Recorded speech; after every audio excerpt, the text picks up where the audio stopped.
नमस्कार, मी विद्या विप्राज किचनमध्ये तुम्हा सर्वांचं मनापासून स्वागत। घरगुती पद्धतीने कैरीचे लोणचं कसं बनवायचं ते आज आपण पाहणार आहोत। त्याच्यासाठी मी इथं 2 किलो लोणच्याची कैरी घेतली, ती 2-3 तास पाण्यात भिजायला ठेवली। पाण्यातून काढून घेतल्यानंतर ती कॉटनच्या कपड्याने स्वच्छ पुसून घेतली, जेणेकरून त्याला थोडंही पाणी राहता कामा नये। पुसून घेतल्यानंतर इथं आम्ही घरीच कैरी फोडून घेतली, त्याचे असे छोटे छोटे तुकडे करून घेतले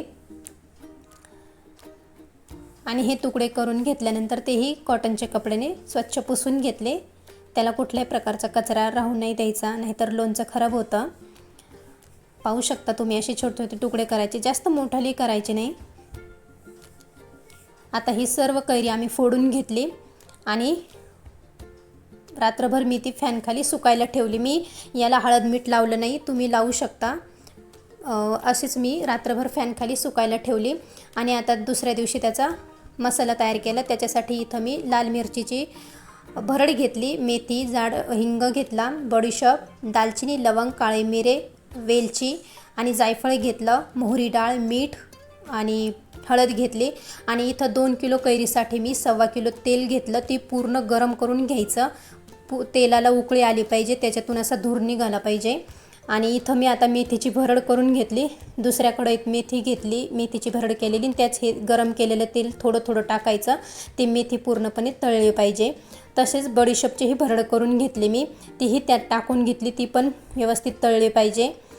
परत लवंग, काळे मिरे, दालचिनी, जायफळ आणि वेलची याची पण मी पावडर करून घेतली, ती पण त्यात टाकून घेतली, म्हणजे हे सगळं व्यवस्थित तळलं जातं। आणि हे पूर्ण तेलात टाकायचं नाही, नाहीतर सगळा मसाला जळून जातो। थोडं थोडं करून असं सगळं भाजून घ्यायचं, तळून घ्यायचं आहे आपल्याला।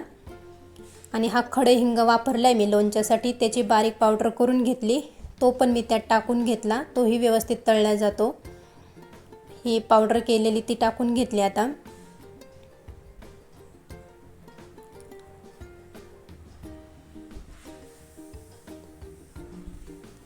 असंच तुम्ही नक्की करून पहा, खूप छान लोणचं होतं। आता हिंग टाकून घेतला, तोही तळून घेतला त्यात व्यवस्थित। तेलाला जास्त उकळी येऊन द्यायची, धूर त्यातला निघाला पाहिजे इतपत तेल उकळून घ्यायचं आहे, जेणेकरून ते सगळं पदार्थ तळले जातात। आता इथं गरम केलेलं तेल आपल्याला थोडं थंड करून घ्यायचं आहे, त्यात मोहरीची डाळ टाकायची आहे। जर गरम असेल तर मोहरीची डाळ जळून जाते, त्यामुळं थोडंसं थंड करून घ्यायचं। मोहरीची डाळ टाकल्यानंतर हा मसाला तयार केलेला तो त्यात परत टाकून घ्यायचा, लाल मिरचीची भरड टाकायची, हळद टाकायचं, मीठ टाकायचं आणि व्यवस्थित पूर्ण मिक्स करून घ्यायचं। आता हे मिक्स झाल्यानंतर पूर्ण थंड करून घ्यायचं आहे। थंड झाल्यानंतरच आपल्याला त्यात कैरीचे तुकडे टाकायचे आहेत केलेले। पाहू शकता किती छान असा कलर आला आहे त्याला। हे पूर्ण थंड झाल्यानंतर त्यात कैरीचे तुकडे टाकायचे। आता इथं थंड झाले, मी त्यात कैरीचे तुकडे टाकून घेतले।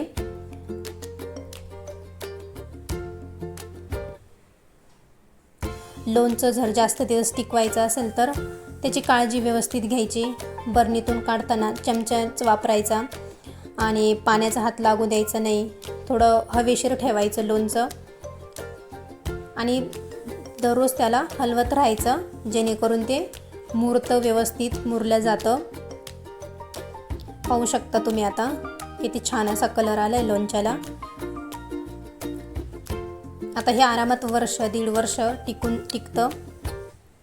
आता हे बरणी स्टोअर करायचं आहे आपल्याला, त्याच्यासाठी मी इथं बरणी स्वच्छ धुवून घेतली आणि तवा गरम करून ठेवला, त्यावर मी हिंग टाकला आणि त्या बरणीला आपल्याला हिंगाची धुरी द्यायची आहे।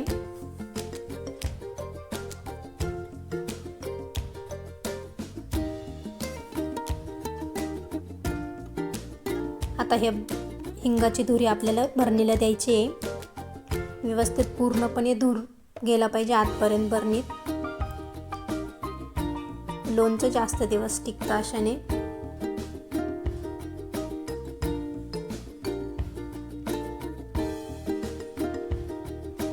आणि खायला पण खूप छान लागतं।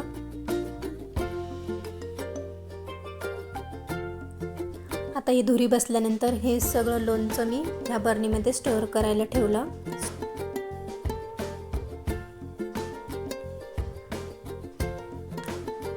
तुम्ही अशा प्रकारे लोणचं करून पहा आणि कसं होतंय मला नक्की सांगा. व्हिडिओ आवडल्यास लाईक, शेअर आणि सबस्क्राईब करायला विसरू नका. पुन्हा भेटूया अशाच एका नवीन रेसिपीसोबत. तोपर्यंत बाय बाय.